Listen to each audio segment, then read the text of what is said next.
ସୁଭଦ୍ରା ଯୋଜନାକୁ ନେଇ ଆସିଲା ବଡ଼ ଖବର। ସୁଭଦ୍ରା ଯୋଜନାକୁ ନେଇ ବଡ଼ ସୂଚନା ଦେଲେ ଉପମୁଖ୍ୟମନ୍ତ୍ରୀ ପ୍ରତିଭା ପରିଡ଼ା। ଡିସେମ୍ବର ସୁଦ୍ଧା 1 କୋଟି ମହିଳାଙ୍କୁ ମିଳିବ ସୁଭଦ୍ରା ଟଙ୍କା।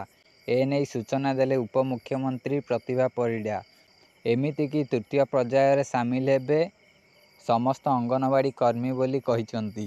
ତେବେ ଆପଣଙ୍କ ଆକାଉଣ୍ଟକୁ ଆସିନି କି ସୁଭଦ୍ରା ଟଙ୍କା?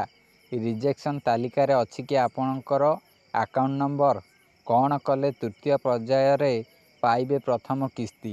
ସରକାରୀ ତଥ୍ୟ ଅନୁଯାୟୀ ସୁଭଦ୍ରା ଯୋଜନାରେ ଆବେଦନ କରିଥିବା ପ୍ରାୟ 5 ଲକ୍ଷ ଆକାଉଣ୍ଟ ନମ୍ବର ସହ ଆଧାର ଓ ମୋବାଇଲ ନମ୍ବର ମେଳ ନାହିଁ। ଏଥିପାଇଁ ଏହି ଆକାଉଣ୍ଟଧାରୀମାନେ ଟଙ୍କା ପାଇବାରୁ ବଞ୍ଚିତ ହୋଇଛନ୍ତି।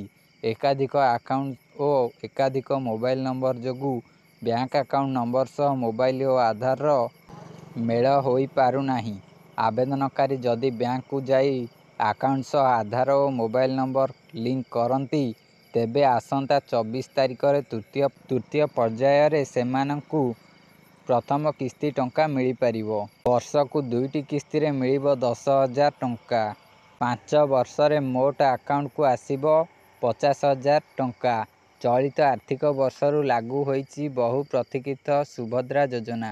2024 ନିର୍ବାଚନରେ ବିଜେପି ଦେଇଥିବା ନିର୍ବାଚନୀ ପ୍ରତିଶ୍ରୁତି ଅନୁସାରେ ଓଡ଼ିଶାରେ ମହିଳା ସଶକ୍ତିକରଣ ଲାଗି ରାଜ୍ୟ ସରକାର ଆରମ୍ଭ କରିଛନ୍ତି ସୁଭଦ୍ରା ଯୋଜନା। ସୂଚନା ଅନୁସାରେ ସେପ୍ଟେମ୍ବର 17ରେ ଆରମ୍ଭ ହୋଇଥିଲା ସୁଭଦ୍ରା ଯୋଜନା। ଭୁବନେଶ୍ୱରର ଜନତା ମଇଦାନରେ ହଜାର ହଜାର ମହିଳାଙ୍କ ଉପସ୍ଥିତିରେ ସୁଭଦ୍ରା ଯୋଜନାର ଶୁଭାରମ୍ଭ କରିଥିଲେ ପ୍ରଧାନମନ୍ତ୍ରୀ ନରେନ୍ଦ୍ର ମୋଦି।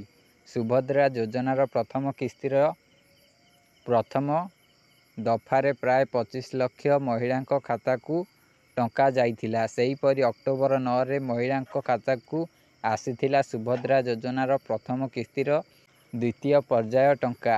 ବାରିପଦା ସଭାରେ ମୁଖ୍ୟମନ୍ତ୍ରୀ ଟଙ୍କା ଯୋଗ୍ୟ ହିତାଧିକାରୀଙ୍କ ଖାତାକୁ ପଠାଇଥିଲେ। 2ଟି ପର୍ଯ୍ୟାୟରେ 60 ଲକ୍ଷରୁ ଅଧିକ ମହିଳା ଉପକୃତ ହୋଇଛନ୍ତି।